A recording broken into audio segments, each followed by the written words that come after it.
Yes, praise God, praise Jesus once again. This is Lois Mulama and this is God Will Fix It.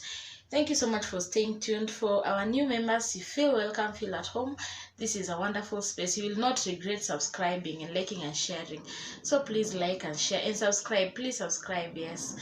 Yes, I came lost. So we have been talking money lately and this is actually our third video, and we've been talking about investing and living according to our standards and not impulse buying. So if you've not watched the previous video, kindly go back and watch the previous videos. Now we've been talking about improving our financial standards, and now these videos almost felt like I'm talking to men, in as much as I mentioned the struggles of women. Now the reason as to why I'm doing this video, I once had a friend. Yes, he's still a friend. And akaniambia, one day we were just chatting. And akaniambia, me, I don't even need to struggle. Nikamuza, why?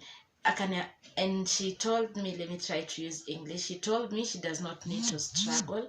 And I asked her why. And she told me, my husband will take care of everything. That alone is a video. Okay, but at this point, it's already a video. And I looked at her, and at some point, I felt like slapping her. You see that hot slap? And at some point, it's pity. And they just said, God have mercy. And I was like, and for your wedding? And she said, kama yeye atataka harusi, then he should take care of everything. And even your gown, she said, yes, he is the man of the house. And from that point, I don't think we've talked again. I didn't cut her off. Please get that clearly. But tangu that story, tangu we were talking about that, things just happened, and I moved from where I used to stay to another place, and yes, and so we've not been talking so much. Yes. And I want to tell each and everyone that is watching this video, wealth is not sexually transmitted. You'll only get diseases and pregnant and soul ties unless you're married. You will not get wealth. Wealth is not sexually transmitted. The fact that you're getting married to a husband man does not mean to a rich man. The fact that unaolewa na mtu ako na pesa does not mean you'll definitely have money. Another story to relate. This my friend, she told me after school, she's a bit older, so after school she was wondering why her classmates are getting married. Even the ones that came behind her are getting married, and they're getting married to stable men who have money. And she was like, what did I do wrong? And now she was working hard, she was going to work and buying things for herself, and she felt like these things that I'm buying for myself, my friends wananunuliwa na their husbands. So she felt like, even if it is competition, I'll definitely not win, because I struggle so much before I buy something for myself. And for them, they don't even struggle. Once they need it, they just talk to their husbands and they get it. And then one day she went to visit one of her friends at their homes. And so you see, when mgeni umefika, you're given juice, and now you're asked what you will eat, and now wanakupikia. Now it's time to cook, and the wife, you see, she was in the living room. The guest now, see, amekuja kama mgeni. She's in the living room with the friend's husband. The friend's husband is just on phone, and maybe she was watching something, I don't know. And then the wife now, the schoolmate that got married to someone who's rich, came and said, nisaidie na 20 bob nikabai chumvi imeisha. That alone is a pandemic. The fact that you're asking your husband for 20 shillings to buy salt is a pandemic. Another pandemic loading, the husband replied, till when will I be buying these things for you? When will you start buying them for yourself? Another pandemic. And they were not talking this in private, in front of her. They were saying things in front of her. The husband asked her, well, till when will I buy these things for you? When will you start buying things for yourself? In as much as this is salt, nitapika kwa food yenye will eat all of us. But till when will you ask your husband for 5 bob to buy matchbox? Till when will you ask your husband for 20 shillings to buy salt? Till when? I know you, once you get married, you're your husband's responsibility, and that is where we go wrong as women. Your husband should do your hair, do your nails, buy you clothes, take care of the rent, buy food. What are you doing? Akiwoishe. What are you doing for yourself as a woman?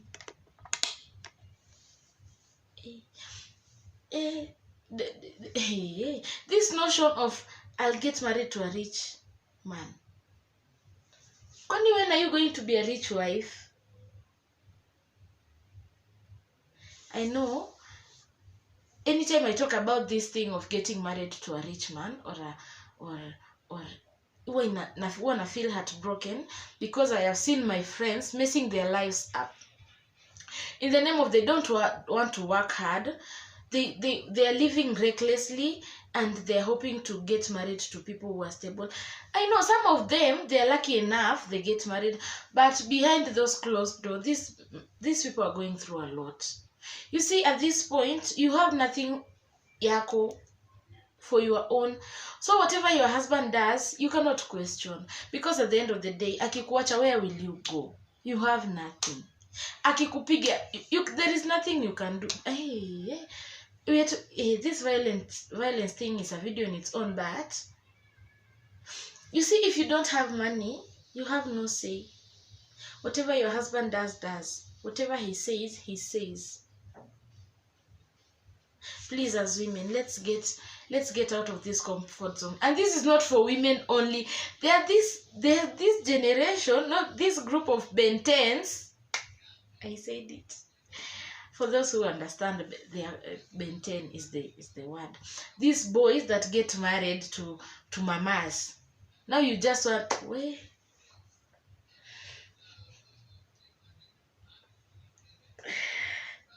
pardon me.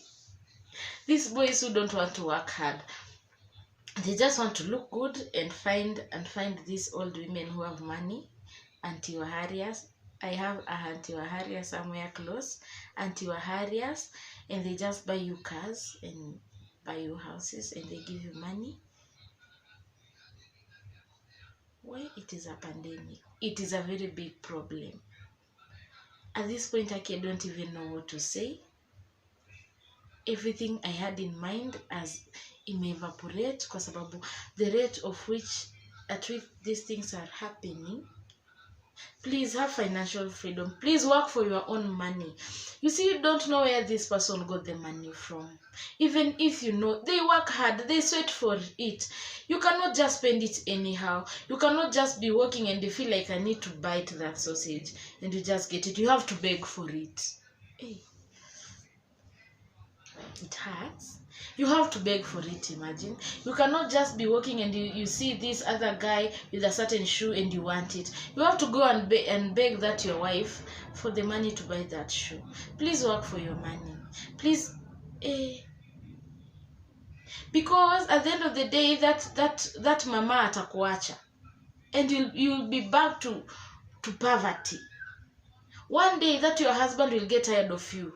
And he will divorce you, or rather he will start cheating, or rather atakuwa violent because he will feel like he owns you, and it will be hell upon hell upon hell, and you'll be back home to poverty. You have nothing to call your own. Please have something to call your own. Please have something to call your own. Don't just be there lazing around and hoping that once you get married things will go well, and hoping that now you don't mingle with these people in your same level. You want these older men, or rather you want people who are driving, and you don't know what is driving them. You just want a car. You just please, let's not do this. Let's work hard. Let's grind. Let's put too much effort, so that even when someone comes your way, they want to mess with you because you have your own. Because you yourself, you know your self-worth. You're not depending on someone. Make this video, please. Let's not even think about that. Work on yourself. Be a project on yourself. Build yourself. Don't wait for someone's son to come and build you. Don't wait for someone's daughter to come and build you. At me, my wife, tukiwa primary, tulikuwa tunaambiwa for men, vijana walikuwa naambiwa unasomea bibi yako na watoto wako. Let's stop telling our children that. You see, now they'll start thinking that they own women, and that is where violence comes from.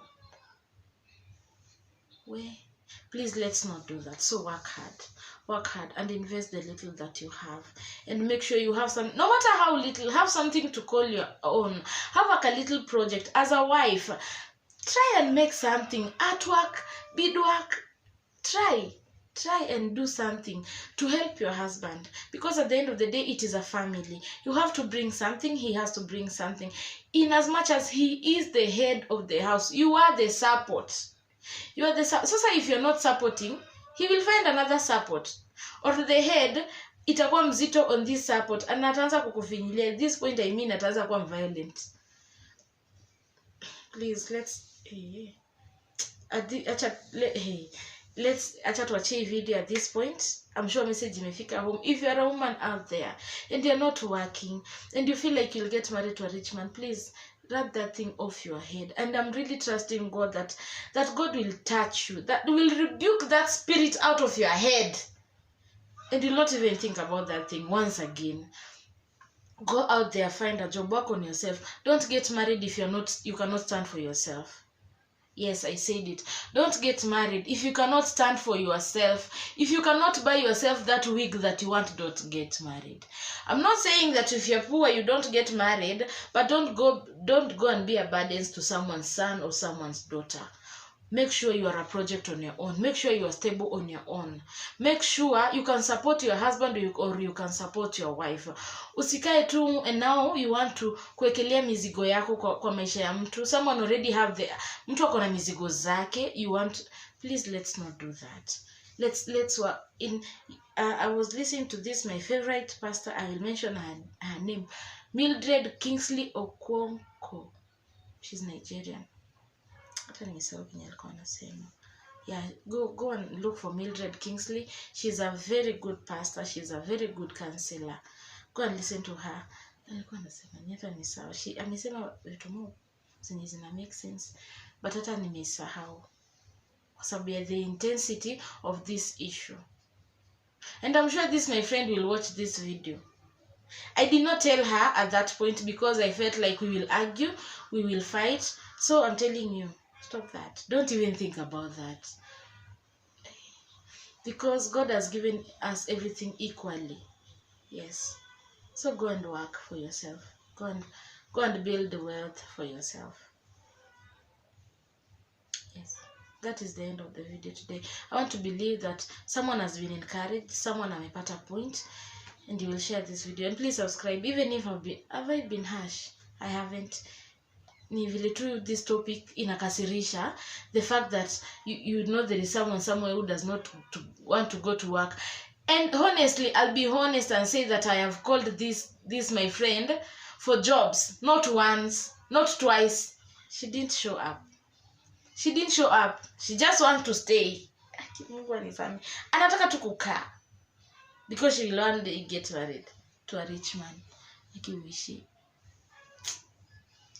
Please, okay, we call it a video. We cut this video at this point and meditate on this word. Meditate on whatever I have said. I am not an expert when it comes to this, but I am just saying according to what I've seen, to the knowledge, to what I've seen, to what I have heard, to what I know. So please, even if the whole video will not make sense, I know one sentence will make sense. And you will work hard and make yourself someone out of this world and have something. Thank you so much for staying up to this point of this video. Nimepeana solution. Have I given the solution? The solution, the reason as to why nime create a video ni don't rely on someone for your prosperity. Nimeanza nikisema wealth is not sexually transmitted. The fact that you have a rich husband does not mean you will be rich. The fact, I know that once you get married, yake ni yako. But please, hiyo yake ni yako ama yako ni yetu imekuwa ikileta issues in marriages. Now mtu mmoja afanyi kazi, mwingine anategemea tu mwingine in the name of yako ni yetu. Hiyo kitu imeleta issues. I know if married men were to come out and talk about this, they will cry. If married women were to come out and talk about this, they will cry, because maybe your husband is not working, because you are a trophy wife, because you are a career wife, you have money, you have a good job, you have big businesses. Now your husband is just staying at home. It is bad. Or rather, you are a businessman, you are an entrepreneur, you have your businesses, you have your money, and your wife is just at home and she's not helping. There are these husbands who they are very okay. In fact, they initiated that for their wives to stay at home. It is okay for them. I don't know if it is okay, but for them, maybe it works for them. Me still, if my husband tells me to stay at home, that he will provide everything, I still won't fall for it. But their wives and their husbands who are okay with this, it is well with you. But if you know your husband is struggling, if you know your wife is struggling to provide for the family, please go out there and try and help. Don't be a burden to someone's son or someone's daughter.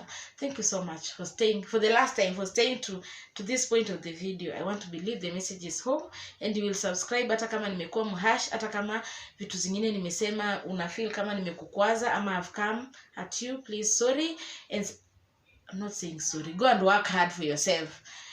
Go and work hard and subscribe and like and share and comment. And share to your friends who you feel like they are going through the same problem. And God will bless you. Bye.